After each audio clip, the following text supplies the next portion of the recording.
Hey guys, welcome back to my channel and I'm back again with another really interesting coding interview question video. This time guys, we are going to solve question number 173, binary search tree iterator. Before I start with the problem statement guys, I just want to request you that if you have not yet subscribed to my channel, then please do subscribe and hit the bell icon for future notifications of more such programming and coding related videos. And also guys, for those who have subscribed to my channel, I just want to say a big thank you because you guys have given me 500 subscribers yesterday. So thank you so much guys for watching my content and for subscribing to my channel. I hope I keep on creating more content for you guys, and our YouTube family I hope will become bigger in future. So let's get started with the problem statement now. So basically guys, we have to implement a class called as BST iterator, and BST iterator is a class which is responsible for iterating an in-order traversal of a binary search tree. Okay, what is an in-order traversal? First of all, I just want to explain you that in-order traversal is the left node, root node, and then right node. Okay, so first of all, you go through the leftmost node of a tree, print that, then you go to its parent, that means the root node, and then you go to the right node of the parent node. So in this case, first you do the left node, then so first comes 3, then comes the root node which is 7, then comes the right subtree, and in the right subtree also first we are going to print the left node which is 9, then the parent node 15, and then 20. So if we see the output here, it is going to look something like this. Okay. But just to explain a bit more about this BST iterator class. So this BST iterator class has basically 3 parts. First part is a constructor of the class, and this constructor is taking a tree node object, and when it is given a tree node object, it basically initializes the BST iterator class. Okay, so we just are doing the initialization here, and the constructor is only called once. Okay, so in the input of this example, you can see that the first input is BST iterator, and this constructor doesn't return anything to us. It just initializes the class for us, and then the subsequent inputs are either next or has next function. Okay, the next function returns us the next node in the in-order traversal of that tree. So for example, if I start with the first in-order traversal, and the next function is called for the first time, then it returns me 3. Okay, then it is called for the second time, then it is going to return me the root node 7. Okay, there is another function called as has next, and has next basically returns as true or false. If it returns as true, it means there are further more nodes left in the tree to be traversed. Okay, and here we are talking about the in-order traversal. So there are more nodes in the in-order traversal which are still left. And if it returns false, it basically means that the tree is completely traversed and there are no more nodes to be traversed now. Okay, so here you can see that after the next, then when we call the has next, it returns as true because there is an entire right subtree to be traversed right now. Okay, so then when I call next, then in the right subtree also the left node gets printed. So 9 first gets printed. Then again the has next returns true because we still have 15 and 20 to be printed. Then when we call next, then 15 gets printed. Then again in the has next, it's going to return as true because 20 is still left to be printed. Finally, with the next 20 gets printed, and now in the end the has next returns as false. Okay, so this is how the output is going to look to us when we are going to call these functions. Okay, the constraints are that the number of nodes in the tree is in the range from 1 to 10 to the power 5. Value ranges from 0 to 10 to the power 6, and at most 10 to the power 5 calls will be made to has next and next. So we are only going to make calls until there are nodes left in the tree. So that's why the calls could only be until 10 to the power 5. Follow-up is that can we implement next and has next to run in average order of 1 time and use order of h memory, where h is the height of the tree. So we will see how we are going to implement this, guys. This is just a follow-up.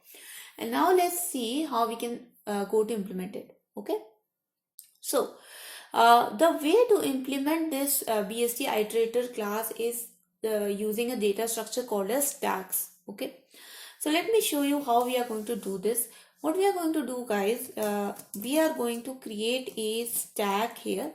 Okay, so let's say this is my stack, and in stack we know there is last in first out. So whichever element goes, it comes in the front, and it is always popped out also from the front. Okay, so what we are going to do, when we are going to initialize our BST iterator, then I am going to traverse my entire subtree, all the left nodes of my root node, and start pushing them in the stack. So obviously the first node will be my root node. So 7 goes into the stack. Now the next node is the left node of my root node, which goes in the stack, which means it comes in the front. Okay, so now 3 comes into the front, and I will continue to do that until the left node becomes empty, right? So until I reach my leaf nodes, right? Now, so this becomes the initialization step. Okay, now when I will call the hasNext function, hasNext is going to return me true if stack is not empty. So that means if there are some elements to be traversed, if there are some numbers present in the stack, then the hasNext will return true. Otherwise, it will return false. Okay. Now the next function. In the next function, what we are going to do, we are going to pop out the stack. Okay. So when you pop out the stack will become equals to only having the element 7, right? And the element which we have popped out is 3. Okay, so this becomes our next element 3, and we are going to return this next element because the next function just gives you the next element in the in-order traversal. So 3 will just simply gets returned. But before we return this next element, we are going to traverse the right nodes of the next element and push it in stack. In this case, guys, you won't be able to understand it that much because 3 does not have any right node. Okay, so because 3 does not have any right node, this step will not get executed. Okay, so this will not get executed. But let's say 3 now gets returned, 3 gets printed in the next function. Now we go and call next again. Okay, now next is called again. Because next is called again, now this function will again be executed, and this time when I am going to pop the stack will become empty, but the next element will become equals to 7, right?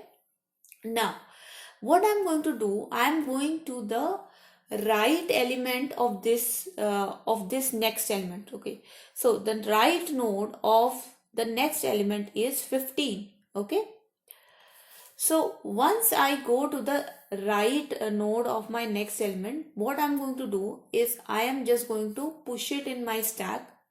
Okay, so now my stack is so after this step the stack becomes equals to having value 15, and then again I will traverse all the left nodes of my of this right element and push it in stack.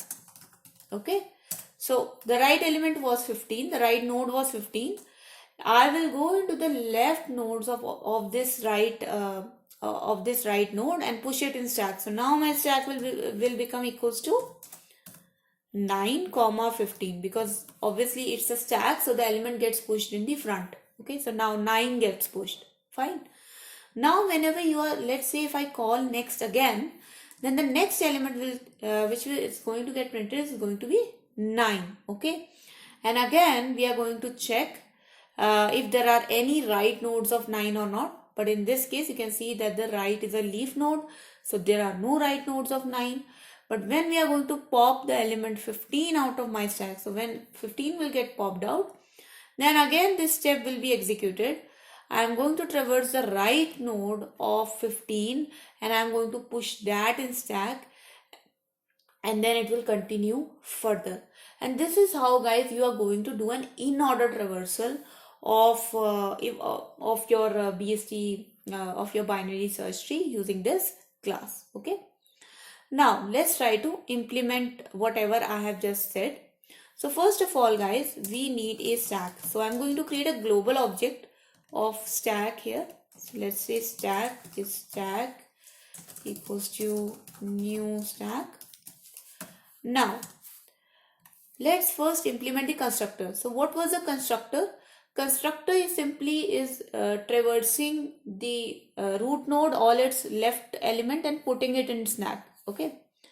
So while root is not equals to null, simply stack dot push root, and root becomes equals to root dot left. So that becomes our constructor. So now we have pushed the root node and all its left all its left children in our stack.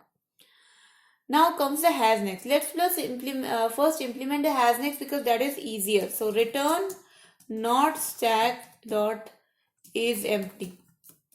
It basically means that if stack is empty, return true. If stack is not empty, returns if stack is not empty, returns true. If stack is empty, return false. Now let's come to the crucial part, which is the next function. So the first thing is that we are going to pop out the stack. So the stack pop out is going to be node becomes equals to stack dot pop. Now this node dot val becomes my next val. So node dot val becomes my next val, and that is the value which I am going to return from this function. Now tree node. Now we have got the node. Now we are going to check the right node of this node. So tree node right node, or I should say actually next node. Next node becomes equals to node dot right. Okay, because this is the next node in my in-order traversal. Okay, obviously we have traversed the entire left nodes and the root node. Now is the time to traverse the right node. So node dot right becomes my next node to be traversed. And then while next node is not equals to null, simply push that node in stack. So stack dot push next node, and then next node will becomes equals to next node dot left, because now we have pushed the right node. Now we will have to traverse the left subtree of our right node. Okay, so next node becomes equals to next node dot left, and finally we are just going to return next val. Okay, so now what I'm going to do, I'm just going to run this code and let's see if all these functions work properly for our problem statement examples. And it works for one example, definitely works for others as well. Okay, so now let's talk about the time complexity. So basically guys, the time complexity is a bit different for all these different functions here. If I talk about the has next function, then the has next function definitely have a order of 1 time complexity, because we are just checking one single condition if the stack is empty or not. Correct? Right. Now let's talk about the time complexity of next function and the time complexity of this iterator. Now in simple words guys, the time complexity of the next function is going to be order of h, which is the height of the tree. Okay, because what we are going to do, we are going to go through a node. Let's say in this description, if we have 7 as my node, then I am going to traverse all the left elements of this root node, or the right node and all the left nodes of this right node. I'm going to push those inside my stack, right? So it is at most going to be the height of the subtree, and the least time complexity could be order of 1 if the value is simply leaf node. Okay, so yes, we have improved the time complexity of has next to order of 1, but for the next function and also for our constructor, the time complexity is going to be order of h, which is the height of the subtree. Now talking about the space complexity guys, space complexity is definitely order of h, because at one point in our stack we are just storing the either a left subtree or we are storing a right subtree. So either we have all the left nodes or all the right nodes. So it is definitely going to be the height of the subtree. So space complexity is that for both next function and for the iterator function. Obviously has next is just a simple condition. So this does not have any complexity for space as such. Okay. So that was the solution, guys. I hope you guys like this solution, and I hope that your coding practice became a little bit better with this. If you have further suggestions to this solution, guys, if you can improve it further more, then feel free to write down in the comment section any solutions you want to suggest. It will really help others, and it will actually help me as well to improve my practice as well. And also, guys, thank you so much for watching this video.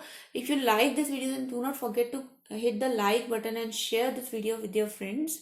In the end, again requesting you guys, if you have not yet subscribed to my channel, please do subscribe and hit the bell icon for future notifications of more such programming and coding related videos.